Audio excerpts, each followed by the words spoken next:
வாழ்த்தி வரவேற்கிறேன். இந்த புதிய காலை வேளை நமக்கு ஆசீர்வாதமா இருக்கட்டும். நாம் தொடர்ந்து ஆண்டுடைய வார்த்தையை தியானிக்கிறோம். எபிரேயர் 11ஆம் அதிகாரத்துல சொல்லப்பட்டிருக்கிற விசுவாச வீரர்களுடைய வாழ்க்கையில தேவனுடைய சித்தத்தின் மையத்துல அவர்கள் எப்படி அவர்களுக்கு கர்த்தர் அருளின அந்த சித்தத்தை நிறைவேற்றி முடித்தார்கள் என்பதை நம்ம பார்க்கிறோம்.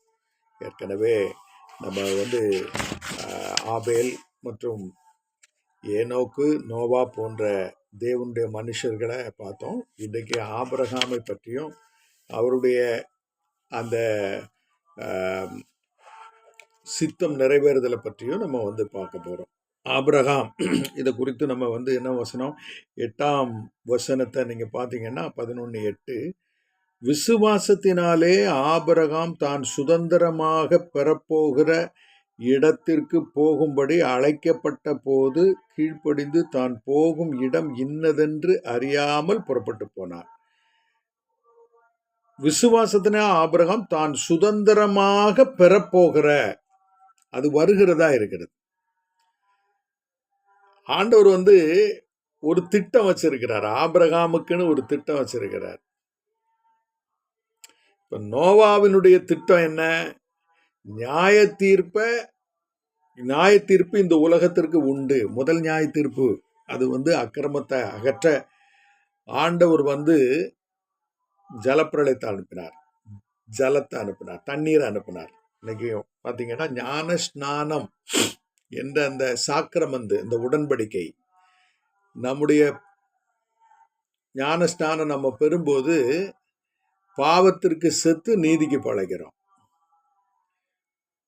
அப்போ நோவா காலத்துல நியாய தீர்ப்பு ஜலத்தினால வந்தது. நீங்க நிக்கதேமுக்கு ஆண்டவர் சொல்லும் போது, ஒருவன் ஜலத்தினாலும் ஆவியினாலும் பிறவாவிட்டால் தேவனுடைய ராஜ்யத்தை காண மாட்டான். இந்த வார்த்தை பாவத்தில் பிறக்கிற ஒவ்வொரு மனிதனுக்கும் சொல்லப்பட்டது, ஒவ்வொரு மனுஷிக்கும் சொல்லப்பட்டது. அதற்கான தீர்ப்பு, நியாய தீர்ப்பு ஜலத்துல இருக்கு. இன்றைக்கு கிறிஸ்து வந்த பிறகு நியாய தீர்ப்பு ஞான ஸ்நானத்தினால தேவனுடைய நித்தியத்திற்குள்ள பிரவேசிக்கும்படி நமக்கு அருளப்பட்டு இருக்கிறது. ஞான ஸ்நானம் எவ்வளவு ஒரு பெரிய ஆசீர்வாதம்ங்கிறத நம்ம புரிஞ்சுக்கணும். ஞான ஸ்நானம்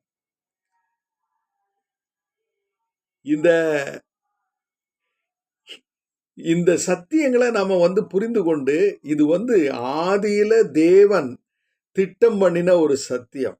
அந்த சத்தியத்தை ஒவ்வொருவரும் புரிந்து கொள்ளணும்னு சொல்லி கர்த்தர் விரும்புகிறார். அப்போ நோவாவுக்கு நியமிக்கப்பட்ட அந்த ஓட்டம் வெற்றியா முடிக்கப்பட்டது.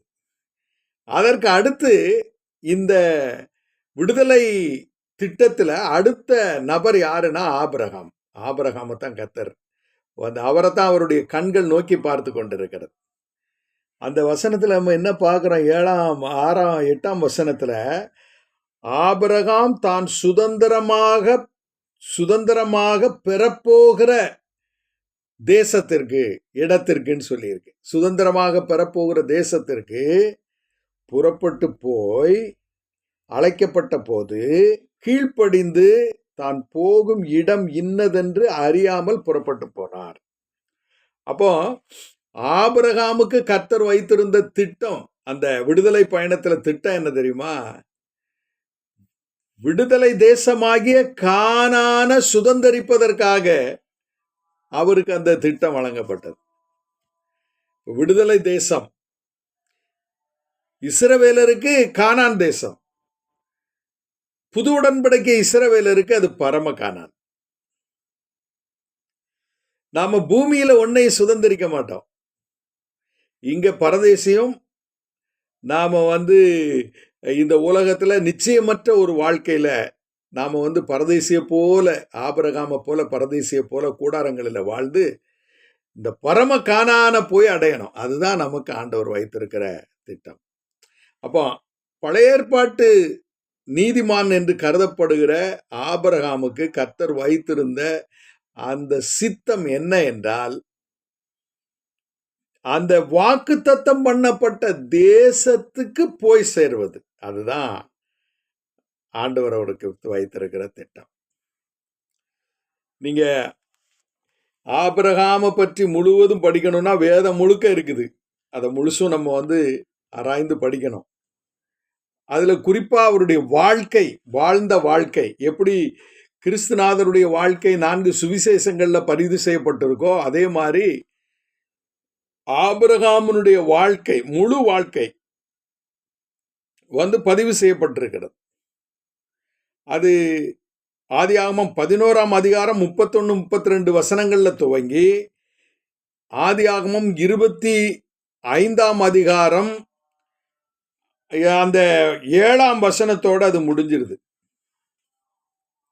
ஆபிரகாம் உயிரோடு இருந்த ஆயுசு நாட்கள் 175 வருடம் என்று சொல்லி முடிஞ்சிருச்சு. பிற்பாடு ஆபிரகாம் நல்ல நரை வயதிலும் முதிர்ந்த பூரண வயதிலும் பிராணன் போய் மரித்து தன் ஜனத்தோட சேர்க்கப்பட்டார் அப்படின்னு அந்த 25:8ஆம் வசனத்தோட இந்த ஆபிரகாம் என்ற விசுவாசிகளின் தகப்பனுடைய அந்த வாழ்க்கை முடிஞ்சிருது.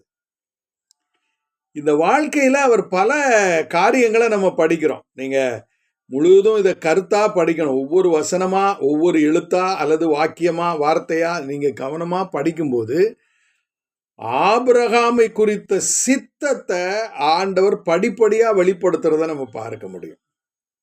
75 வயதுல தேவனுடைய வார்த்தைக்கு கீழ்ப்படிந்து பிரயாணப்பட்டார். அவருடைய விசுவாச ஓட்டம் துவங்கியது. அவர் பதான் அராமிலிருந்து கானானை நோக்கி புறப்பட்டு போனார். நீங்க 12ஆம் அதிகாரம் 4ஆம் வசனம் இப்படி சொல்லுது. ரொம்ப அற்புதமான அந்த வசனம். நம்ம அந்த வசனத்துல ஆபிரகாமினுடைய கீழ்ப்படிதலை நம்ம பார்க்கிறோம். அதுல நீங்க முதல் வசனத்துல பாத்தீங்கன்னா, கர்த்தர் ஆபிரகாமை நோக்கி உன் தேசத்தையும் உன் இனத்தையும் உன் தகப்பனுடைய வீட்டையும் விட்டு புறப்பட்டு நான் உனக்கு காண்பிக்கும் தேசத்திற்கு போ, நான் உன்னை பெரிய ஜாதியாக்கி உன்னை ஆசீர்வதித்து உன் பேரை பெருமைப்படுத்துவேன், நீ ஆசீர்வாதமாயிருப்பாய், உன்னை ஆசீர்வதிக்கிறவர்களை ஆசீர்வதிப்பேன், உன்னை சபிக்கிறவர்களை சபிப்பேன், பூமியில் உள்ள வம்சங்கள் எல்லாம் உனக்குள் ஆசீர்வதிக்கப்படும் என்றார். கர்த்தர் ஆபிரகாமோட முகமுகமா பேசுறார், நேரடியா பேசுறார். அவருடைய குரல் பேசுகிறது. தேவன் தான் பேசுறாருன்னு, அவர் உருவம் இல்ல, குரல், அவருடைய வார்த்தை வருகிறது. இந்த வார்த்தை தேவனுடைய வார்த்தை தான் என்று கண்டுபிடித்த ஆபிரகாம், அந்த வார்த்தை சர்வ வல்லவருடைய வார்த்தை, அது அவருடைய வார்த்தை தான் என்று அவர் கண்டுபிடித்து, அதாவது அதை பிடித்து கொண்டு அதற்கு உடனடியாக கீழ்ப்படுகிறார். பார்த்தீங்கன்னா, கர்த்தர் ஆபிரகாமுக்கு சொன்னபடியே 4ஆம் வசனம், அவன் புறப்பட்டு போனான், லோத்தும் அவனோடு கூட போனான். ஆபிராம் அரானை விட்டு புறப்பட்ட போது 75 வயதுள்ளவனாயிருந்தான்.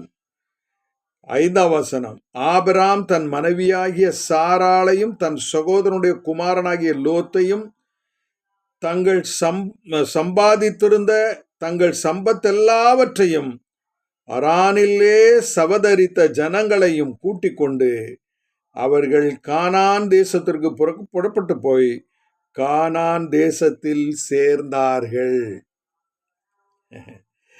ஒரு சின்ன இடைவெளி கூட இல்லை. பார்த்தீங்களா?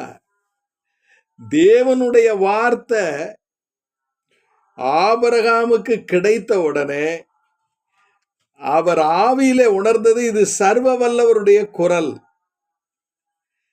சர்வ வல்லவருடைய கட்டளை, இது சர்வ வல்லவருடைய சித்தம், என்னை குறித்து சர்வ வல்லவருடைய சித்தம் என்று ஆபிரகாம் அறிந்து கொண்டார்.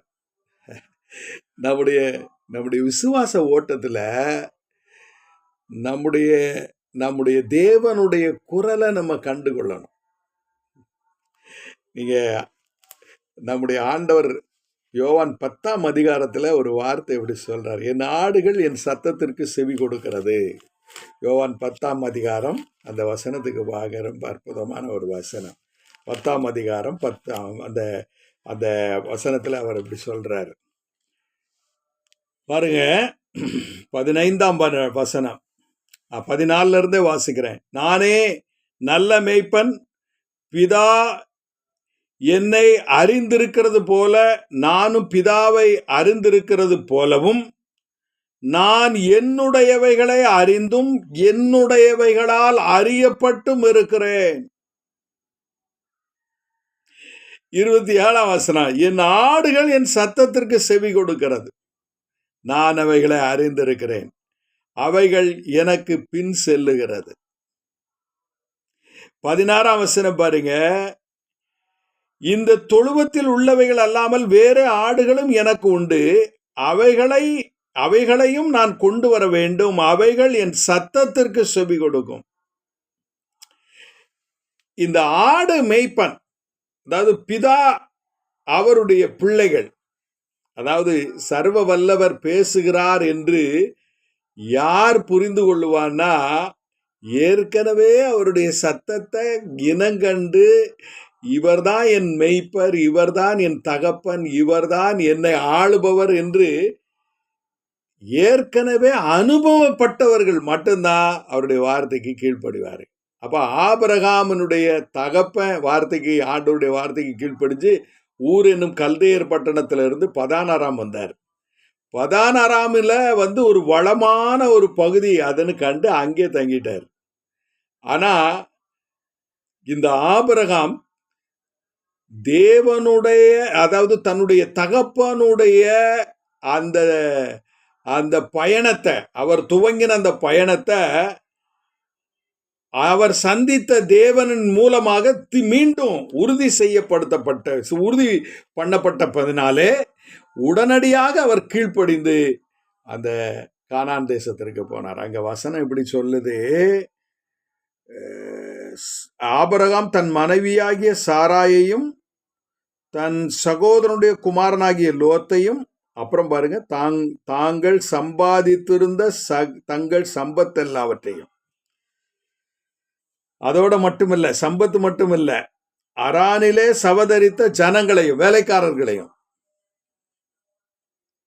உன்னையும் பதானாராமில விட்டுட்டு போகல, எல்லாத்தையும் சேர்த்துக்கிட்டு மூட்டை கட்டிட்டு ஆபிரகாம் கர்த்தர் சொல்லிட்டாரு அப்படின்னு துவக்கத்திலேயே கீழ்ப்படுகிற ஒரு மனிதன்.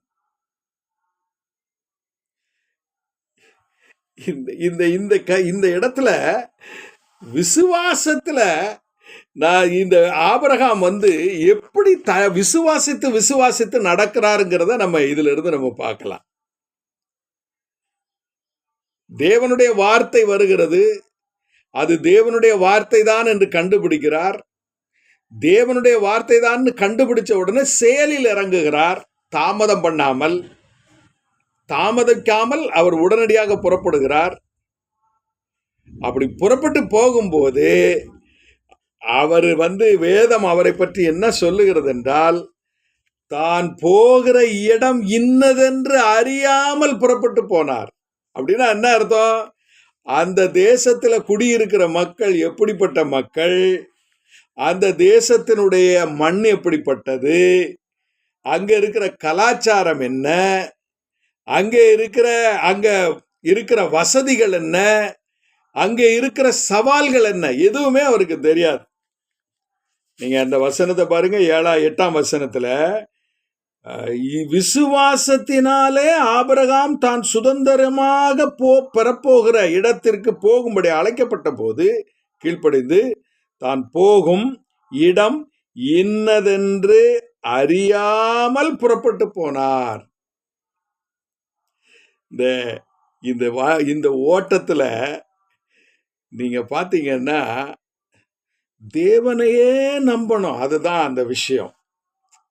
நாம நம்முடைய மாமிச சிந்தையில இடத்தையும் பொருளையும் நபர்களையும் நம்பி போவோம். அதான் பிரச்சனை. இப்போ கானான் தேசத்திற்கு போ அப்படின்னு ஆண்டவர் சொன்ன உடனே கானான் தேசத்தை பற்றிய செய்திகளை அவன் சேகரிச்சுக்கிட்டு இருக்கல. அந்த சேகரிக்காமலே அதை பற்றி என்னன்னே தெரியாம புறப்பட்டு போகிற ஒரு மனிதன் தான் சர்வ வல்லவருடைய அடைக்கலத்தில் இருக்கிறான். 99ஆம் சங்கீதத்தில் அப்படி சொல்லியிருக்கு. உன்னதமானவரின் மறைவில் இருக்கிறவன் சர்வ வல்லவருடைய நிழலில் இருக்கிறான். அல்லேலூயா. உன்னதமான தேவனுடைய வார்த்தை மாத்திரம் நமக்கு கிடைச்சிட்டுன்னா, அது தேவனுடைய வார்த்தை தான் நம்ம புரிஞ்சுக்கிட்டோம்னா, அதற்கு உடனடியா கீழ்ப்படிஞ்சிட்டோம்னா, எதை பத்தியும் கவலைப்படாம நம்ம புறப்பட்டு போனோம்னா, பொறுப்பு அவர்கிட்ட போயிருது. யார்கிட்ட?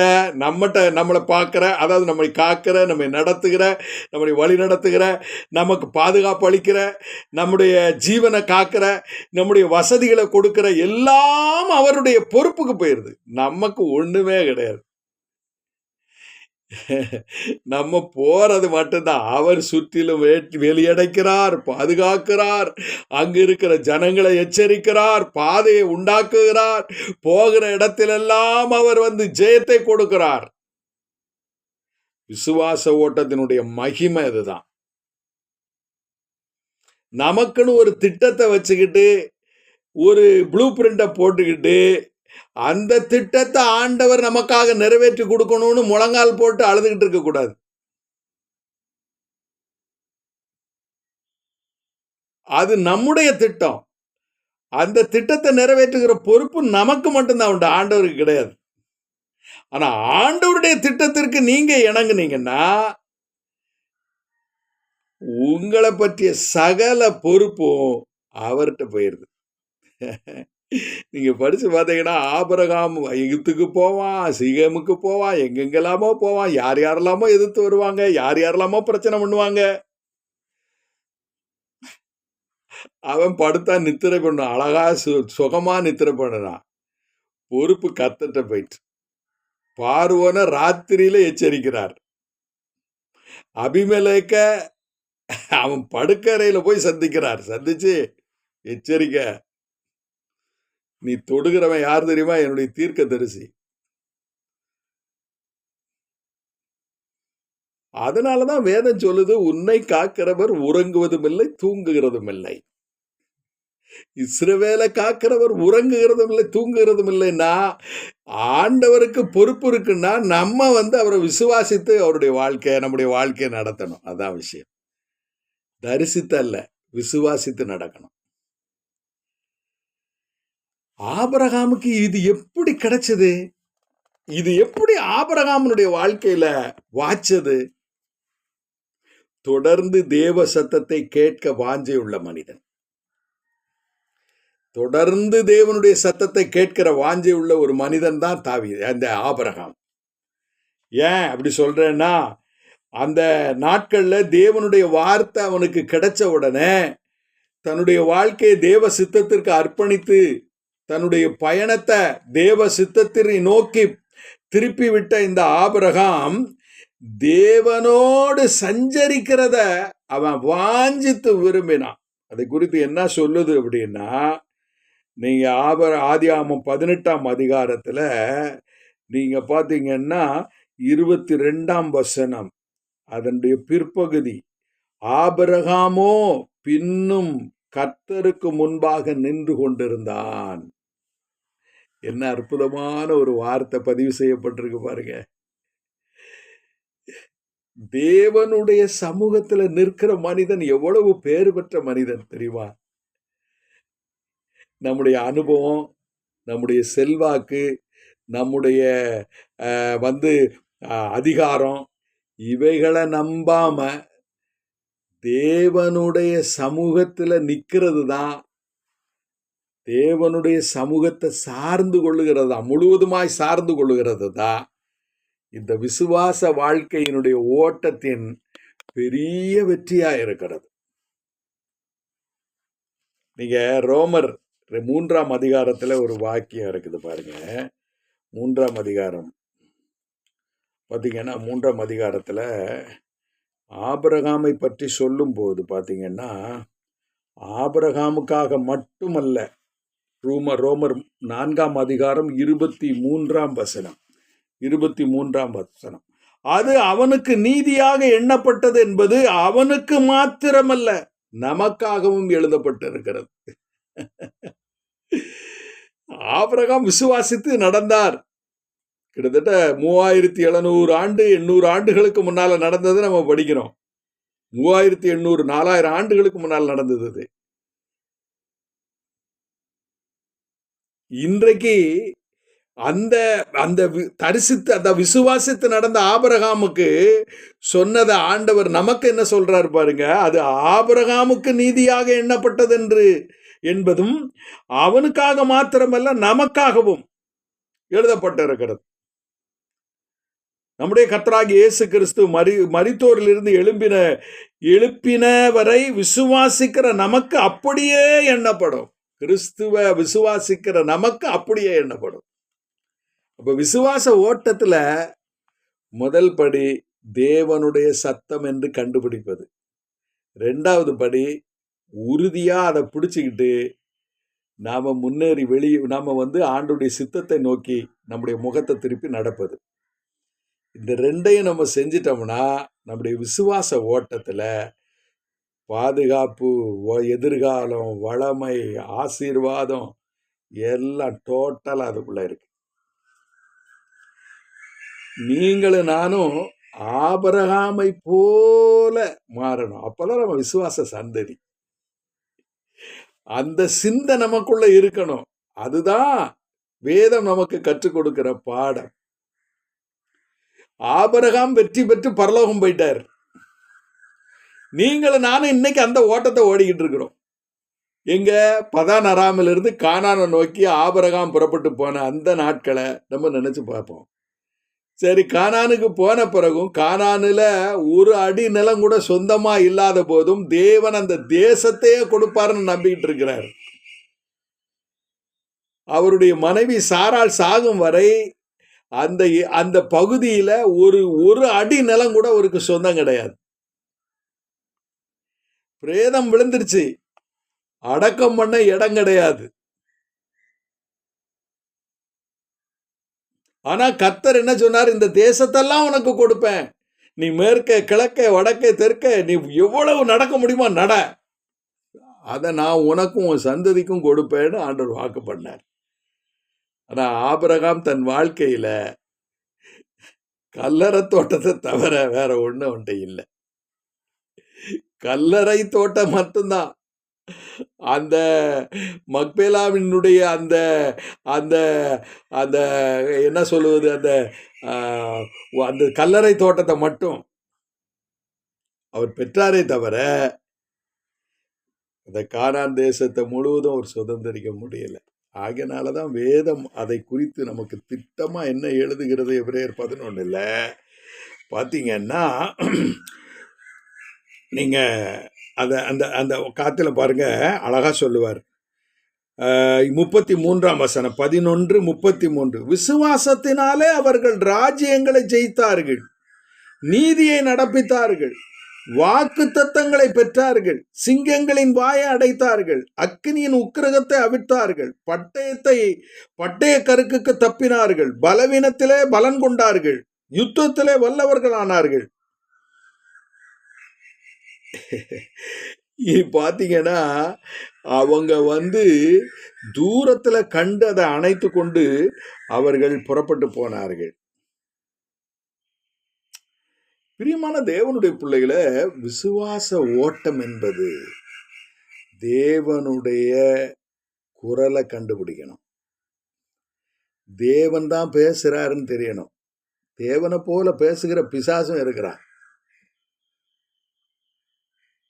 ஏதேன்ல அப்படிதான் நடந்துச்சு. தேவனை போல பேசினான்.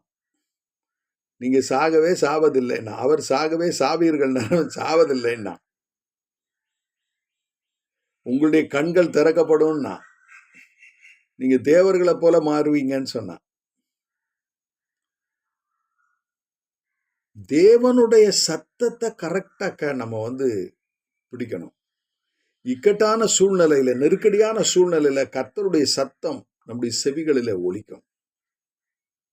வழி இது, இதிலே நடவுங்கள் என்று சொல்லுகிற வார்த்தை உங்களுக்கு ஒவ்வொரு சந்தர்ப்பத்திலும், எனக்கு ஒவ்வொரு சந்தர்ப்பத்திலும் கர்த்தர் கொடுக்கிறார், பேசுவார்.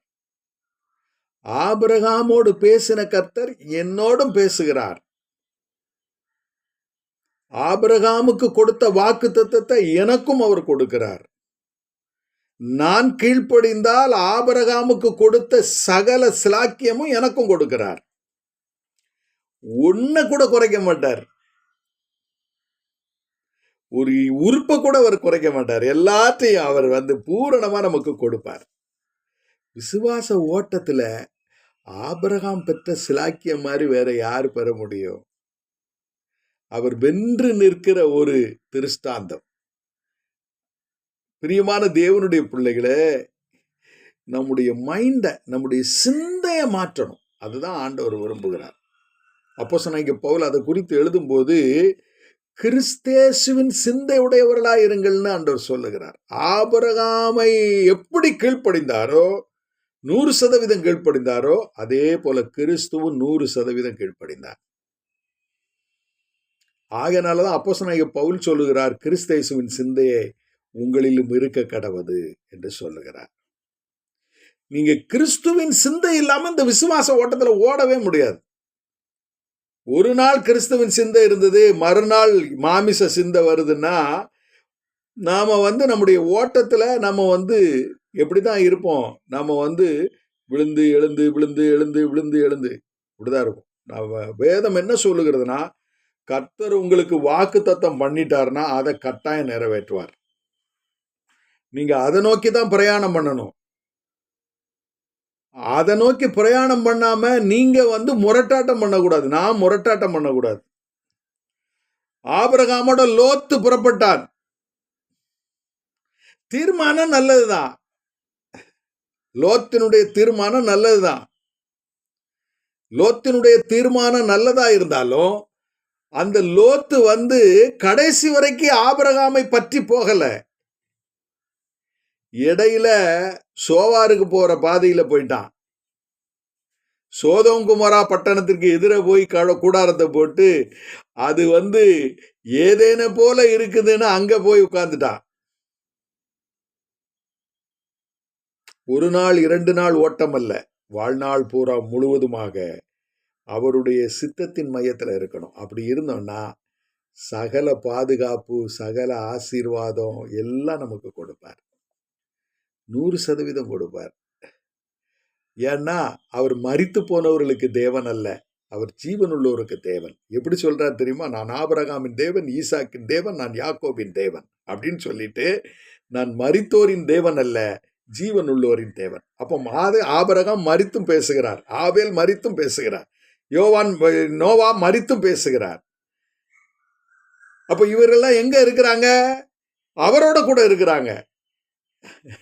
அவங்கள பக்கத்துல வச்சுக்கிட்டு தான் இங்க பூமியில வாழுகிறவர்களுக்கு ஆண்டவர் கொடுக்கிற வாக்குத்தத்தம் என்ன தெரியுமா? உங்கள் முற்பிதாக்களின் தேவன் சொல்றார். நான் உயிருள்ள தேவன் சொல்றார். நான் ஜீவிக்கிற தேவன் என்று சொல்லுகிறார்.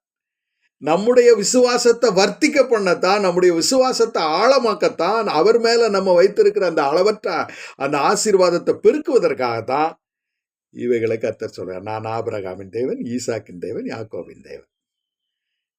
பிரியமான தேவனுடைய பிள்ளைகளே, இவர்களுடைய விசுவாசம் நம்மை அவரை நோக்கி நடத்தணும். அவர் நமக்கு சகலத்தையும் வென்று தருவார். கண்களை மூடி ஜெபிப்போம். நல்ல ஆண்டவரே, இந்த காலை வேளைக்காக துதிக்கிறோம்.